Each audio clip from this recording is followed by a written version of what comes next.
How to buy Bitcoin on Bybit app. Everyone, this is Sabrina here to help you today. So without any further ado, let's get right into the video. So first, open your Bybit application.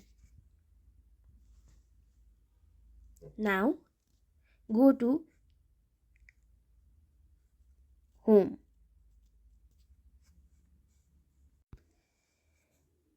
So now, simply go to more.